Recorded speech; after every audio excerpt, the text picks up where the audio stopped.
அந்தி கிறிஸ்து யார்? எந்த நாட்டில் இருக்கிறான்? இப்போது அவன் எங்கே வாழ்கிறான் என்று இந்த காணொளியில் நாம் பார்ப்போம். எப்போது வெளிப்படுவான் என்றால், இயேசு கிறிஸ்துவின் இரகசிய வருகை நடந்து முடிந்தவுடன் அந்தி கிறிஸ்து வெளிப்படுவான் என்று வேதாகமத்தில் நாம் பார்க்கிறோம். எல்லா நாடுகளையும் தன்னுடைய ஆட்சிகளை கொண்டு வரக்கூடியவனாக, உலகத்தை ஆளக்கூடியவனாக இருக்கப் போகிறான். அவன் யாராக இருப்பான் என்று அநேகருக்கு மிகுந்த ஆவல் இருப்பதை நான் நன்கு அறிவேன். அநேகர் இன்றைக்கு அவன் ட்ரம்பாக இருக்கலாமா, புட்டினாக இருக்கலாம், அல்லது எலான் மஸ்காக இருக்கலாம், அல்லது இந்திய பிரதமர் மோடியாக கூட இருக்கலாம் என்று அநேகருக்கு சந்தேகம் இருக்கிறது. ஆனால் நீங்கள் சொல்லுகிற யாரும் அந்தி கிறிஸ்துவாக இருக்க முடியாது. ஏனென்றால் அவர்கள் யாரும் யூதர்கள் கிடையாது. அவன் ஒரு யூதனாகத்தான் இருக்க முடியும். அப்படி யூதன் என்றதும் அவன் இஸ்ரேல் தேசத்தில் இருந்து வருகிறானா அல்லது பெஞ்சமின் நேதன்யாகுவா என்று கூட சந்தேகம் இருக்கலாம். இவர்களும் கிடையாது. நீங்கள் நினைப்பது போல அமெரிக்கா, ரஷ்யா, இஸ்ரேல் தேசத்திலிருந்து அவன் வரக்கூடியவனாக இருக்க போவதில்லை. அவன் பழைய ரோம ஆள்கைக்கு உட்பட்ட, அதாவது இன்றைய பெல்ஜியம் நாட்டிலே புருசல்ஸ் நகரத்திலே செயல்பட்டு கொண்டிருக்கிற ஐரோப்பிய ஒன்றியத்திலிருந்து வருகிறவனாக காணப்படுவான். நிச்சயமாக வேத வசனத்தின்படி அவன் ஒரு யூதனாக மாத்திரமே இருக்க வேண்டும் என்று சொல்லுகிறோம். காரணம், இப்போது இஸ்ரேல் தேசத்திலே 3ஆம் தேவாலயம் கட்டும் காரியத்திலே ஜனங்கள் தீவிரமாக இருக்கிறார்கள். ஆனால் அது பெரிய சிரமமாக இருந்து கொண்டிருக்கிறது. அப்படி செய்தால் அது எப்படி வேண்டாலும் கலவரத்தை வெடிக்கக்கூடியதாக இருக்கலாம். ஆகையால் சிவப்பு கிடாரியை பலியிடக்கூடிய காரியம் அங்கே நடந்து கொண்டிருக்கிறது. ஆகையால் அந்தி கிறிஸ்துவானவன் சமாதான உடன்படிக்கையை செய்யக்கூடியவனாக ஒரு வாரம் அளவும், அதாவது 7 வருடம் உடன்படிக்கை பண்ணி, உலகம் முழுவதுக்கும் உடன்படிக்கை பண்ணி அங்கே ஆட்சி செய்யக்கூடியவனாக இருப்பான். நேரத்திலே தேவாலயத்தை கட்டி கொடுப்பான். இவனை வேதாகத்திலே 8ஆவதானவனாக குறிப்பிடப்படுகிறது. வெளிப்படுத்தின விசேஷத்திலே தேவாலயம் கட்டி கொடுப்பதனாலே யூதர்கள் இவனை மேசியாவாக ஏற்றுக்கொள்வார். யூதர்கள் புறஜாதியானை ஒருபோதும் மேசியாவாக ஏற்றுக்கொள்வதில்லை. நம்முடைய ஆண்டவராகிய இயேசு கிறிஸ்து ஒரு யூதனாக வந்தார், ஆனால் அவரை ஏற்றுக்கொள்ளவில்லை. இயேசுவும் கூட அந்தி கிறிஸ்துவை குறித்து சொல்லியிருக்கிறார். யோவான் 5ஆம் அதிகாரத்தில், நான் என் பிதாவின் நாமத்தினால் வந்தேன், என்னை ஏற்றுக்கொள்ளவில்லை, ஆனால் வேறொருவன் தன் சுயநாமத்தினால் வந்தால் அவனை ஏற்றுக்கொள்வீர்கள் என்று.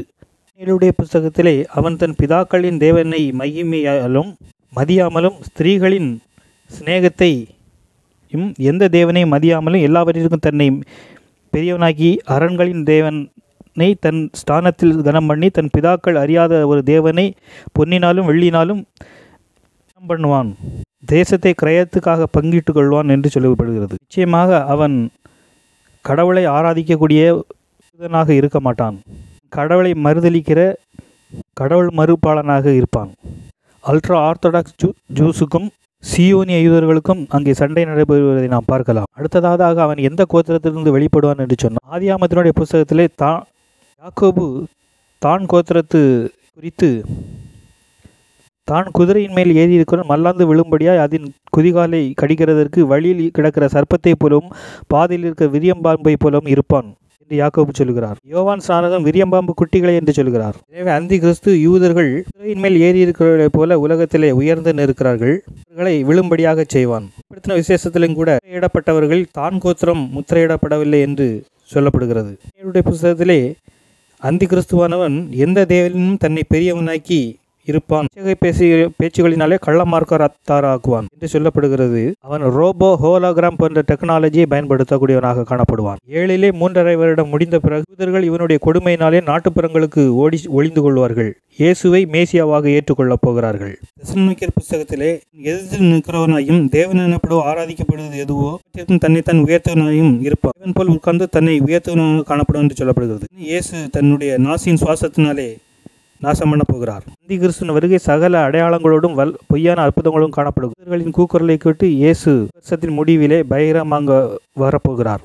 அவன் ரோம குடியுரிமையுள்ள ஒரு யூதனாகத்தான் இருக்க முடியும். அதாவது ஐரோப்பிய ஒன்றியத்திலே உட்பட்டவனாக காணப்படுவான். ஐரோப்பிய ஒன்றியத்திலே மெம்பர் ஆஃப் பார்லிமெண்டாக அவன் இருப்பான். மாத்திரமல்ல, அவன் ஓரின சேர்க்கையாளனாக கூட இருப்பான்.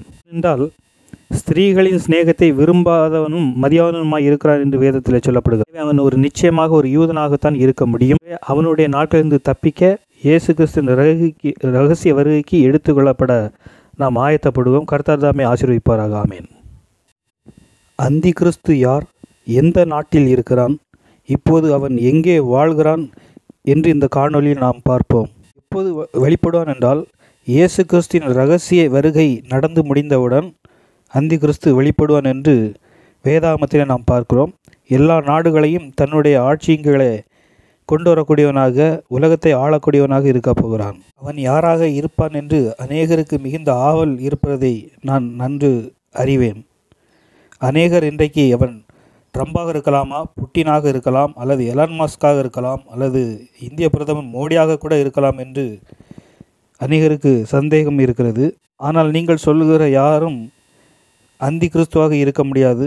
ஏனென்றால் அவர்கள் யாரும் யூதர்கள் கிடையாது. அவன் ஒரு யூதனாகத்தான்